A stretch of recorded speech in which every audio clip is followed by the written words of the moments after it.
the only thing I think that is keeping this country America and the America we've always known is President Donald Trump. He said, I am no longer going to allow the American worker to be taken advantage of. Any of your favorite Trump campaign people are on the new app called Parler. These sort of deep state, DC swamp creature, former intelligence people, all this nonsense, pushing back on Trump's agenda, which is putting America first. I am here as your president to proclaim before the country and before the world, this monument will never be desecrated. These heroes will never be defaced. On this wonderful day, we celebrate our history, our heroes, our heritage. On Independence Day, I took a moment just to really appreciate and thank law enforcement for the job they do. We are one people, one family, and one glorious nation under God. We will make America great again. Welcome to Team Trump Online.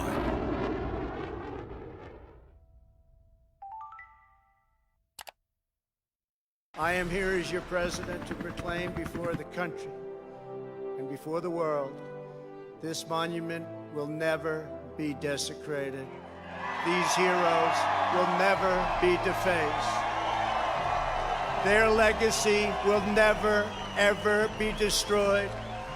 Their achievements will never be forgotten. And Mount Rushmore will stand forever as an eternal tribute to our forefathers and to our freedom.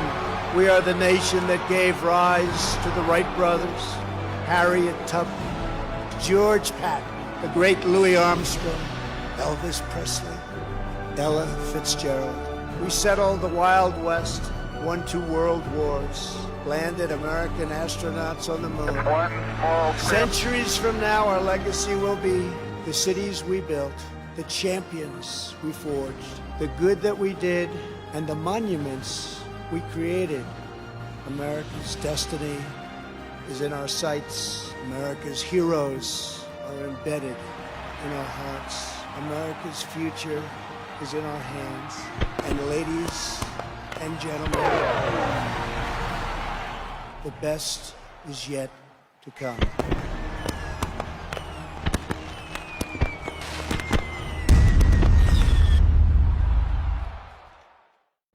Good evening, everyone, and welcome to Team Trump Online. I'm Corey Lewandowski, Senior Advisor to Trump-Pence 2020 campaign. Tonight, we're here to talk with 2 of my favorite New Hampshire residents, Pam Tucker, who serves as the Vice Chairman of the New Hampshire Republican Party, and Ray Chadwick, formerly the Chairman of the Hillsborough County Republican Party and currently the Regional Vice Chairman for the GOP as well. I'm sorry to bring you the news that President Trump will not be able to appear in Portsmouth, New Hampshire tonight at the rally that we scheduled to attend.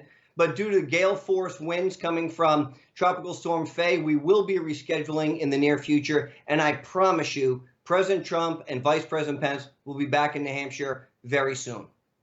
Team Trump Online is a really special tool that the campaign has developed, which gives us the opportunity to bypass some of the fake news and go directly to the American people with our messages. And what our focus is going to be tonight is the importance of the state of New Hampshire. Both of you have played such a critical role in helping the Republican Party in New Hampshire really grow from where it was to where it's going to be. You've been doing this a long time. Ray, let me start with you. Tell me about some of the changes you've seen over the last 4 years in the Republican Party since Donald Trump first ran for office to where we are today. Well, I think the first thing is we're a lot better organized now. It's very clear that the president and his campaign consider this a key battleground state. We came very close to electing him last time, 2,700 votes difference. We've got a chairman who's committed to this, and I can speak to Hillsborough County because that's my responsibility. We have new chairs in both Manchester, Nashua, and the county committee with the towns. They're all competent, they're all enthused, our people are ready to go. And we plan this time around to deliver this state to President Trump. As you know, he came within 2,700 votes last time, and there are reasons why I think we'll make that up and more this time. So it's an exciting time to be a Republican in New Hampshire. Well, thank you, Ray. You know, Pam, you ran as you were the deputy speaker of the House here in New Hampshire for a number of years. You helped to pass a fantastic conservative legislative agenda, one that was an agenda of smaller government, lower taxes, and less regulation. Now you've taken a new role as the vice chairman of the New Hampshire GOP. Tell me about some of the things that the New Hampshire GOP is doing and the unity that they have with the Trump campaign so that we can expand and deliver the state of New Hampshire for Donald Trump and Mike Pence in 2020. Well, Corey, it's been quite a transition in the past 2 years of how the New Hampshire GOP has worked from how it has worked in the past. If you remember, even 5 years ago, everyone did their own thing. And under the leadership of Stephen Stepanek and me as his vice chair, we've really done a great job of bringing everyone together. And when I say everyone together, you know, within every party, we have factions. You know, you have your libertarian groups, you have your really conservatives, you have your moderates. And we've brought all of them together to be literally working on the same page. And when I say the same page, in terms of recruiting candidates, we're all on the same page. In terms of training candidates, we're all on the same page. How we're raising money and fundraising, we're all working for the same goal. So this is a huge change from how we have worked in the past where everyone did their own thing. We're working together, we're working cohesively, we're working very closely with the Trump campaign, and that is how we're going to win in November. Let me ask you, New Hampshire has been a state that has always looked at smaller government, lower taxes, and less regulation. We saw an economic boom under this administration prior to what I call, the coronavirus shutdown. And remember, the president made the strategic decision to save lives before this Wuhan virus hit our shores. We didn't have an economic problem. We had a health problem, and the president made the decision, rightfully so, to save American lives as a priority. Can you tell us, Ray, over the last 3 years, some of the economic successes that New Hampshire has seen under the deregulation environment that has been established by this president? Yeah, that's pretty easy to do. Just like the whole country, we've seen historic lows, 50-year lows in unemployment. We've seen countrywide some 7 million jobs created, many of them here. We had the lowest unemployment rate in New Hampshire, the lowest in the country, and net in-migration into the state for the first time in a decade. So all of those benefits, lower taxes, lower corporate taxes, making our economy in the US and in New Hampshire more competitive, that results directly in job growth. Rolling back regulations results directly in job growth. And those benefits have been with us all through basically reaching a crest with the passage of the Tax Cuts and Jobs Act in 2017. All the legacy of Donald Trump's initiatives to, as he said, make America great again. You do that by incentivizing businesses to hire people, incentivizing them to bring jobs back from overseas. He's done that. We've seen the benefits. And if it weren't for the coronavirus issue, we'd be seeing them today. And we already see that he's bringing the economy back again. So we need more of that. We need more of Donald Trump. That's it. Yeah, yes, we do. And I'll add on to that. I mean, it's not just New Hampshire. New Hampshire is doing very well in terms of the comeback. But the U.S. economy in June just added 4.8 million new jobs. That's the largest 1 month gain in U.S. history. We haven't seen anything like that. And I don't think that if Joe Biden was president, we would see these types of gains. It is because of Donald Trump's policies and what he has done to help our country grow again. Pam, I think you're right, Pam. And look, everybody wants to make sure we can reopen in a safe environment. We can reopen in a way that is personal responsibility, but we allow our businesses to come back. Tell us, Pam, what you think the president should be doing to help these states reopen so that people can feel safe and secure, but we have to get our economy back on track. Well, it is coming back, Corey, and I think we're all doing it individually in a very responsible way. The president has let the states know that you need to open back up based upon what's good for you. And it's working well for New Hampshire. We've started to open slowly and it's worked. We have 22 people in the hospital and the whole goal here was to flatten the curve. We did it, but we can't stay locked down forever. We know that economically we can't. People want to get back to work and we need to get back to work. And so what's happening is we are opening up. And you see the jobs growth of these manufacturing jobs that have come back, the healthcare, the retail, everywhere across the board, the jobs are coming back. And President Trump has allowed that to happen. And we've seen the number of unemployed Americans decline by 3.2 million in May. That is the largest one-month decrease in U.S. history, breaking any record that was set last month.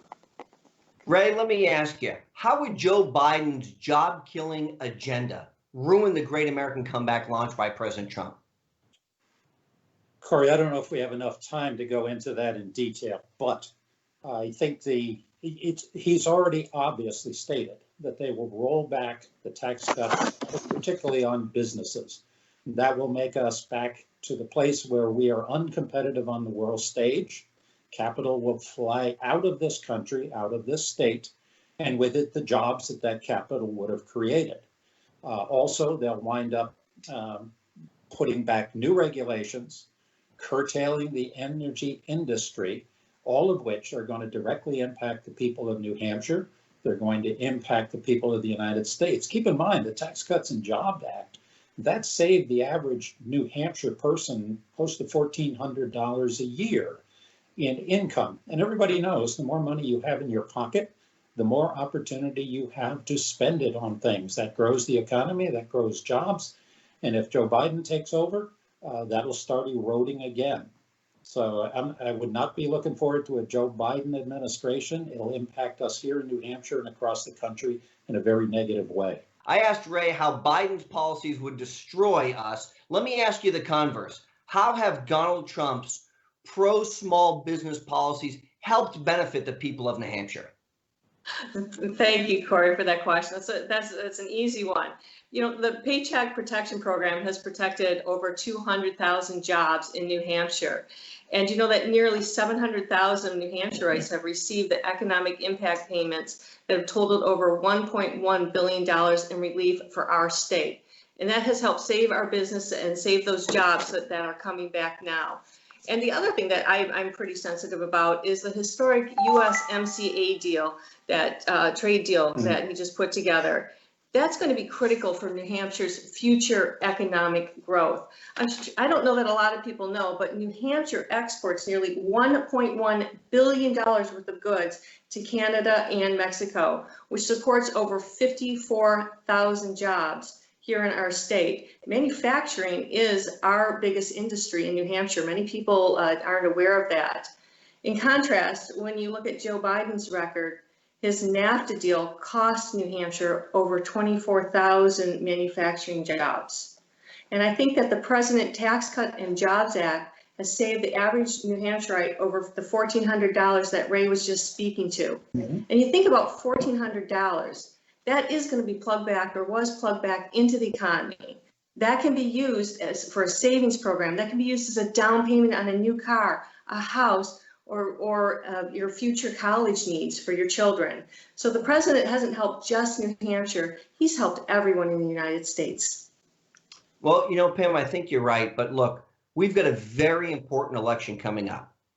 We have seen, Ray, Joe Biden's leftist policies embracing the Green New Deal, saying that you can't fly on airplanes anymore, saying that you can't eat meat anymore. We have seen this so many times. You and I have been doing politics for a long time. Do you think that these far leftist socialist ideas have any bearing in New Hampshire? Do you think that resonates with our state here? And if you do, let me just ask this prognostication. How's Joe Biden going to do on election day with these far left policies in place? Well, I think New Hampshire, we pride ourselves on being self-sufficient. We pride ourselves on being low tax, low spending, et cetera. All of the things that Mel Thompson first said, low tax is the result of low spending. So when I look at Joe Biden, and I think of someone that now has Bernie Sanders and Alexandria Ocasio-Cortez resident in his head, what we will get is all of those same kinds of things. It'll be the thin wedge of socialism, and I don't think New Hampshire people are ready for that. We pride ourselves on being independent. We pride ourselves on being self-sufficient. And the idea of a continually expanding government taking care of us cradle to grave, I don't think it sells here. Yeah, and that's, I'll finish up in a second, Pam, but that's one of the reasons why Joe Biden did so poorly in the primary election here. And now he's going to be the nominee of the other side. I don't think it's going to fly here in New Hampshire. Oh, we are the live free or die state, Ray. That's Exactly. very true. Exactly. And to your point, Joe has had 47 years to make a difference. Tell me what substantial bills that he's sponsored and passed and programs that have given people more freedoms and less government choosing in their life. That is not the New Hampshire way to have more government. And his team is planning on crazy taxes increases, which is going to boil down to less jobs and less opportunity for our children and grandchildren, in your case, Ray. Yep. And what irritates me about Joe Biden is he thinks that a $2,000 tax cut for a family of four is negligible. I mean, we just talked about a $1,400. Yeah, I mean, $2,000 to me is a lot of money, and I'm sure it is to a lot of people around this country. And if Joe Biden wins, I'm kind of concerned about who will be running this country. He clearly is not using his full capacities, and he's afraid to debate our president. So I'm going to stick with the tried and true, and I'm going to vote for President Trump. You know, I know most people won't believe this, but our elected officials in the state make $100 a year. That's not a misstatement, right, Pam? You know this. You lived on that massive salary for a That's very long true. time. It ends up costing you a lot of money to run for office here. But it's worth it because you're doing the right thing. But when you have a person like Joe Biden who's saying $2,000 doesn't matter, we are a true citizen legislature. We've got 400 state representatives who go out and lose money for the privilege to go up and work on behalf of the people of New Hampshire, and to demean and demoralize a $2,000 stimulus to people is really out of touch with the New Hampshire values. When you see people who make $100 a year, yes, folks, I'm not kidding. It's $100 a year. They have to pay their taxes on that. They have to pay for their license plate, so they get about $87, right? It's not a very glamorous job, but that's the difference when you have a small state like New Hampshire, who, as Ray said, you know, Mel Axe the Tax Thompson talked about in the late 70s and early 80s. Low taxes are the result of low spending, and our friends in Washington need to learn that. And we have been so lucky over the years to have governors who've understood that under Mel's leadership, and his son, Tom, who is a great friend of ours, has been fighting for lower taxes for his entire life. And I've worked with Tom many, many times, and I know you guys both have too. So, you know, I'm so grateful that we had the opportunity to start this first segment talking about what we like to call the New Hampshire advantage. And it's really an advantage. And for those people out there who are listening tonight, New Hampshire is one of 2 states in the country only that both does not have a sales tax or an income tax. Many places don't have an income tax. Some places don't have a sales tax. Just New Hampshire and Alaska are the only states in the country that don't have either. And that's why we continue to see our state prosper in a geographic location surrounded by blue states who believe in raising taxes and spending more money. We've had strong leadership in our corner office from our governors right down through our executive council and our legislature to hold that spending in check. And so I want to thank you both for starting this. We're going to go to a quick commercial break. I promise we'll come back. We'll talk more about what we call the New Hampshire advantage. We'll talk more about what we want to see out of this president and the administration over the next 4 years. And we'll talk more about Sleepy Joe. We'll be right back to you. Stand by.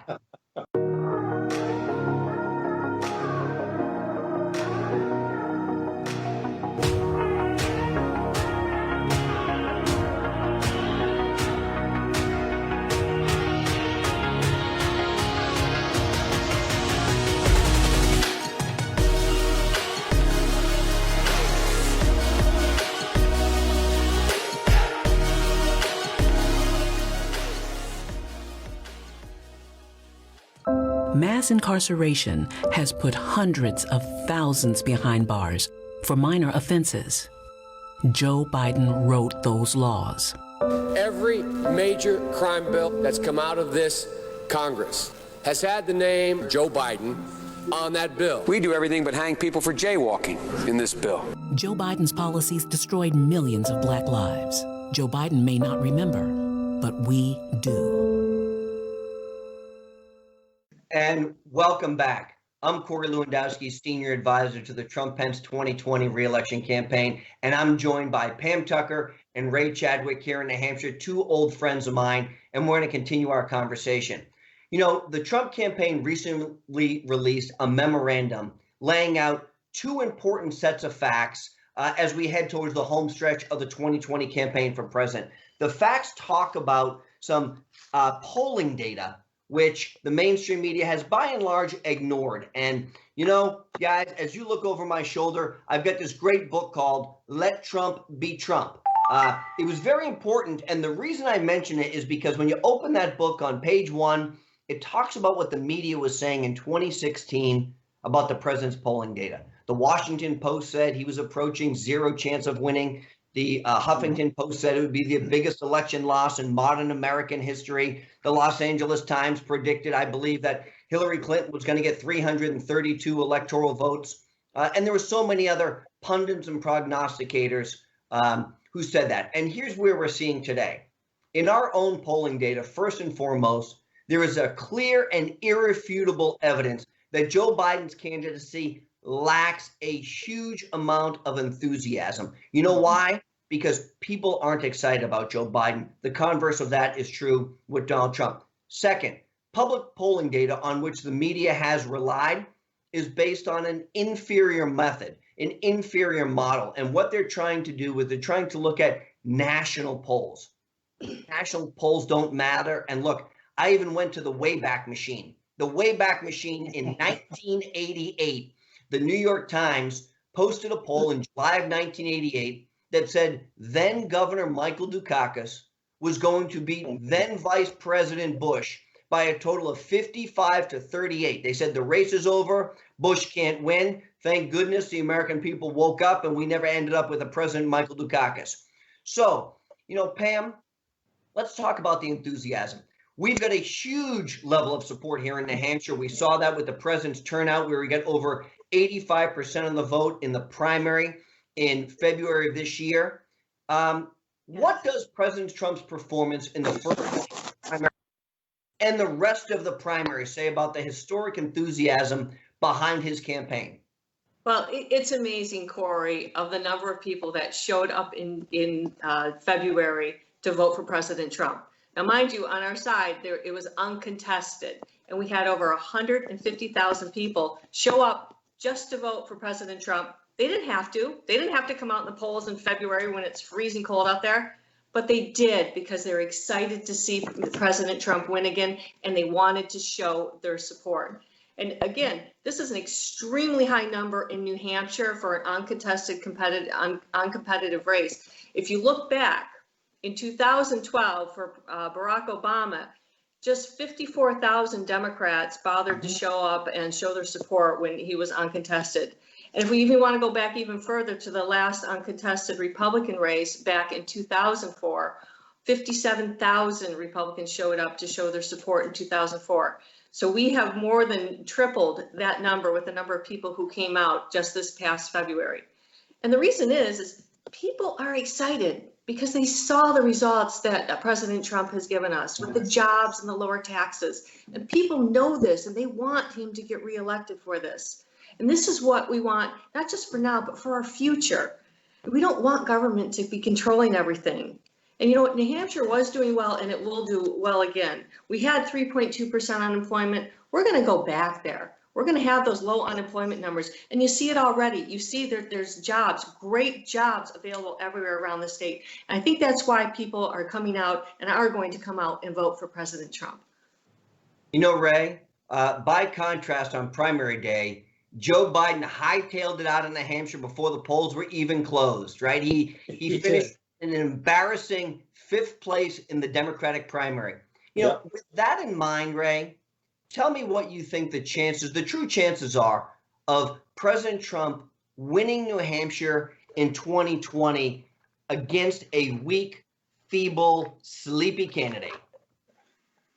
Well, I think there's a very good chance for many reasons. One is you can look back at what President Trump has done. He was elected, in my opinion, because people were getting tired of the old status quo, what Biden and his Obama team used to call the new normal. Economic stagnation, apology tours throughout the world. It's always our fault. People rejected that because, frankly, this country has been a beacon of hope and remains so for people around the planet who are willing to risk their lives to come here. So I look at New Hampshire and I look at the economic successes we have had. Everybody knows that everything was going great before the virus, which, by the way, we all know now has been covered up by the Chinese government. And President Trump was one of the earliest responders to that by closing down travel. So if I look at the election, there's the enthusiasm gap that you've mentioned. People are becoming more and more aware of the fact that the media is really trying to see the news streams with things that are anti-Trump. We understand that now. In the last election, President Trump lost by 2,700 votes. I mentioned that. Most people don't know that of that number, 6,540 people came here on election day, registered to vote, and voted using out-of-state driver's licenses for ID. Wait, what? Hey, hold on, Ray. Hold on a second.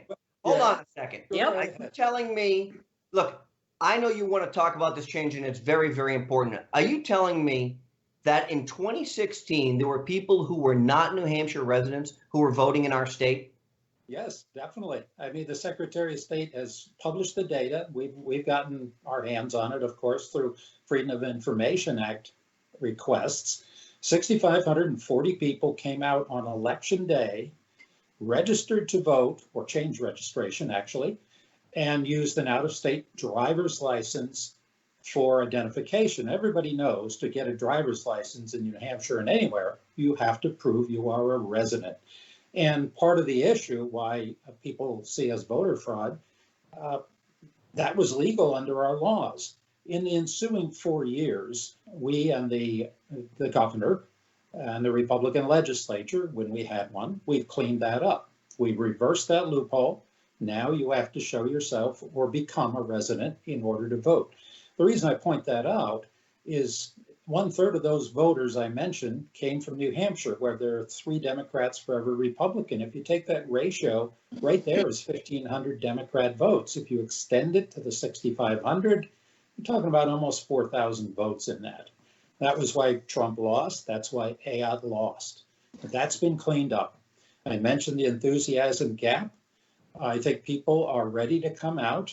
As Pam has pointed out, we all see the risk if we don't keep President Trump, the risk if we don't keep the Senate, the risk if we don't get Republicans in charge in Concord and take back the New Hampshire House. You know, we all see on our TV screens every night for the last month and a half what exactly the Democrat rule will bring. We've seen it in cities like Seattle, cities like Baltimore, New York, you name them, and the list goes on. If that's what we want for the country, those same philosophies, that will come if we get Joe Biden. So that's why I think there's enthusiasm. That's why I think our people are committed. We see the risks. We see it all around us. This will be a pivotal election. We've got great leadership, certainly in Hillsborough County and across the state under Steve Stepanik's leadership. Hillsborough County actually voted for President Trump last time. Most votes of any county for Trump, and we plan to do that again. So it's going to be a good election, I think. Well, thanks, Ray. You know, Pam, what Ray said, we have to underscore.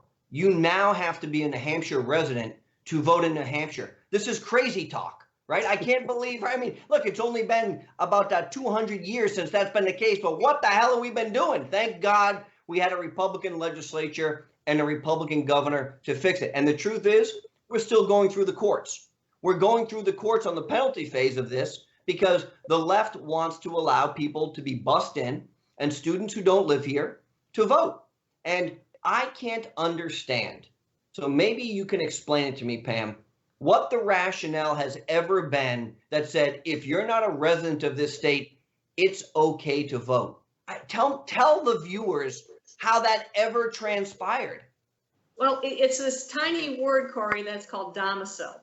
And domicile means if you're here on election day and you might want to stay here, you can vote here on election day.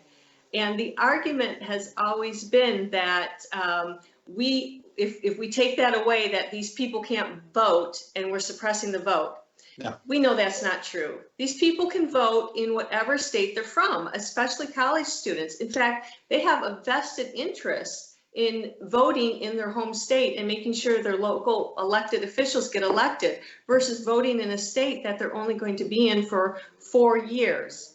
And so the law, which was House Bill 1264, changed that you do have to have some type of identification and you do need to become a resident of New Hampshire. So it will help a lot. You're suppressing all the vote, Pam. Very angry. I don't understand why you do this. You live and wherever that check comes for your school. Yeah, but keep in mind, Corey, that no other state in the country allowed what was allowed here. And there are Supreme Court decisions U.S. Supreme Court decisions going back to 1972, saying it's the right of any state to ensure that voters are bona fide residents of their relevant political jurisdiction. So all we're doing is getting aligned with basically the rest of the United States. And I note that the Democrats aren't suing in any other state. They are the ones who brought lawsuits here. They used their donor money to sue the state, so the state had to use taxpayer money to defend these laws, which have been adjudicated to be constitutional on several occasions. It's the end of a crazy time, and I'm thankfully behind us. Well, thank you. Let me switch gears very briefly. We have something in the state of New Hampshire called the Portsmouth Naval Shipyard. It is a place that has produced and retrofitted nuclear submarines for 100 years, probably. It is a driving, important economic driver on the seacoast. Pam, you're very familiar with it. Tell us how important the president's support of the military has been over the last 4 years and what that has meant to people who work at the shipyard. Well, as you know, having a strong military is one of the foremost things that any government should have. And that's one of the reasons we form governments around the world. And under President Trump, he has rebuilt our country's proud military to help keep us safe. And under his foreign policy, we are a strong and respected America, and we are helping to achieve world peace around the world. He has made it one of our priorities to carry out a historic rebuilding of our nation's defense and securing $2.2 trillion in funding just in the first 3 years of him being in office. And we know this is critical for us to have that strong defense. It seems like it's a little calm out there, but we know that these groups pop up here, there, and everywhere around the world, and we need to be ready, willing, and able to take care of them and defend freedom and peace. Ray, let me just let you touch on the president's foreign policy. What have you seen, and juxtapose that with the Biden years? Well, I think the president's policy is pretty much summed in his idea that we're going to make America great again. I mentioned earlier, this is the country that people around the planet look up to and try to get to at risk of their lives.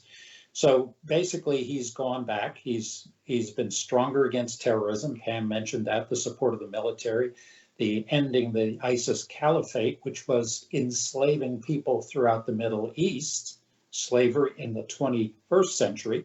A series of other things, ISIS, curtailing Iran's mischief, those kinds of things. And if you contrast that with Biden, I think if Biden gets here on the global stage, you will see basically Obama 3.0. Probably the first month will be the Biden apology tour to go around the world and basically apologize for things we have done, our presumption of American exceptionalism, etc. So I think when it's done, and aside from that, imagine what will happen if they take the Senate. We'll have the return of the Paris Climate Accords. We'll have the return of the Iran nuclear deal, probably right down to the chartered aircraft with pallets of cash going to Tehran. It's basically, it will make us all less safe. We will go back to the days where China was viewed as a friend and most favored nation, and with it the job drain that happened there. These are the policies of the past. They can be credited, and Joe Biden will bring them back. If he doesn't, all of the people in his party lining up to use him as their spokesperson will make sure that happens. We don't want it. Well, thank you, Pam. Thank you, Ray. We're going to take one final break. We'll come back with some final thoughts. I'm going to put you on the hot seat. I haven't told you about this yet. It's going to be called the lightning round, so you guys better be ready. We'll be right back.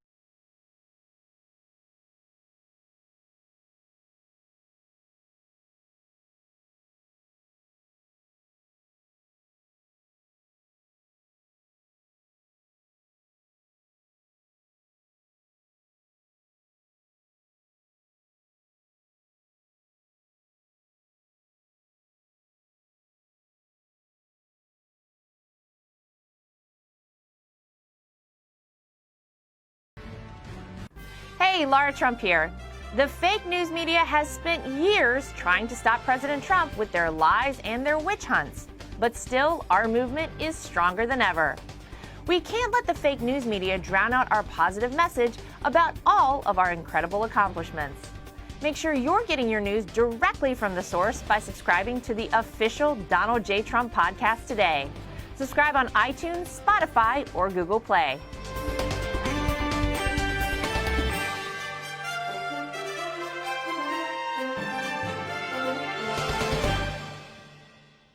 Okay, and we're back. It's Corey Lewandowski, Senior Advisor to the Trump-Pence 2020 re-election campaign. I'm joined by my two close friends here in New Hampshire, Pam Tucker and Ray Chadwick.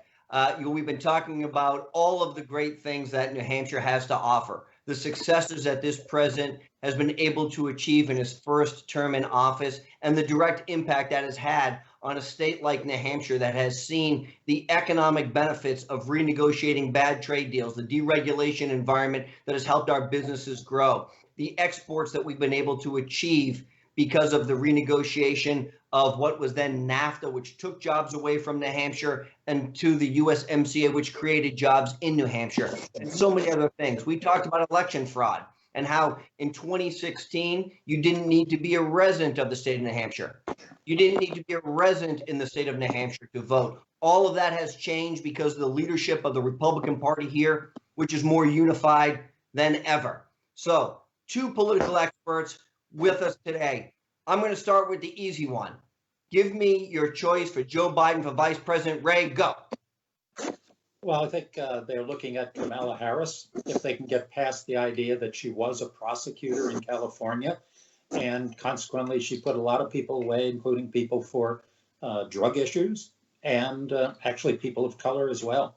So if she can survive that, which is no longer in vogue in this country, that you might prosecute anyone who is of the wrong race, then I think she's probably the one who has an ideology closest to his, recognizing his ideology is pretty fluid because it's being influenced by all manner of radical people.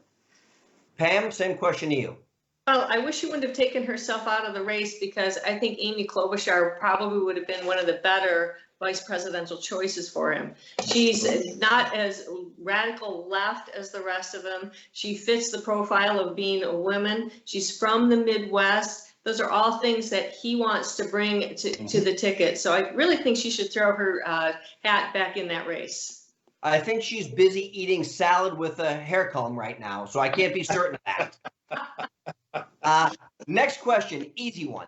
How do people, Pam, I'll direct this to you as the vice chair of the party. If people want to come to New Hampshire and get involved, they want to help the Trump-Pence team up here, how do they do that? What's the best way as a battleground state? How do people do that? Well, listen, Corey, we will take all the help we can get. I went down and helped Scott Brown when he ran for Senate down there. So I encourage people to come up here and help us, because we could use it all, and we want you to come up and help us.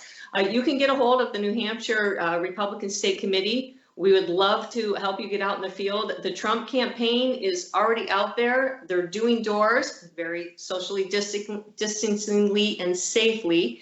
They're doing the doors. They're getting a great response from doing the doors as well. People are excited to see them and happy that people are out there supporting our president. So come on up. You can come out and you can do doors. We can do phone dialing from your own phone if you don't feel comfortable going outside and seeing other people. There are many ways that we can get you involved up here to help keep New Hampshire safe and great. Ray, let me ask you, President Trump's on the top of the ticket. What does it mean for the rest of the Republicans in New Hampshire? Well, I think it's a great thing for the rest of the Republicans. We've got his successes. We've got committed people to get him back. We all know that in 2016, there were huge turnouts for him, eventually giving the election. And I suspect that in 2020, all of those people that came out then will be back. And we've now learned over the last 2 years what happens if we don't get out to vote. We've seen Nancy Pelosi, we've seen the mischief that Democrats create, and we're seeing it in the last 2 months across the country. So I think President Trump will be the draw at the top. And as we move on down to governor, we've got a very successful governor. And I guess the key thing is people need to remember in this point, you start at the top, vote for the Republican, and work your way all the way to the bottom, always voting for Republican. If you vote for any Democrat, you're helping them gain a majority. If you fail to vote, you're leaving the Democrat +1. So I think Trump will be an excellent draw. Well, is actually. And as long as we get people out there, which I think will happen, start at the top, all the Republicans straight to the bottom. And that's the way to success.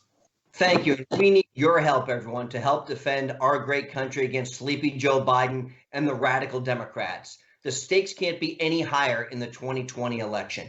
Our future, our children's future, and hopefully our grandchildren's future will be determined by the outcome of this election. So if you want to help the Trump campaign, here's a couple ways you can get involved. Number one, download the new groundbreaking Trump 2020 app. It's available for Android or iPhone. You can go to the iStore and you can do that immediately. You can stay connected with us by texting Trump to 88022. That's Trump to 88022. It'll sign you up for all of our instant text messaging, and you'll know exactly what we're doing, whether it's in your area or around the country. We need your support. If you or your friends or neighbors want to be involved in our fight to re-elect Donald Trump, please visit army4trump.com to sign up. That's army4trump.com to sign up.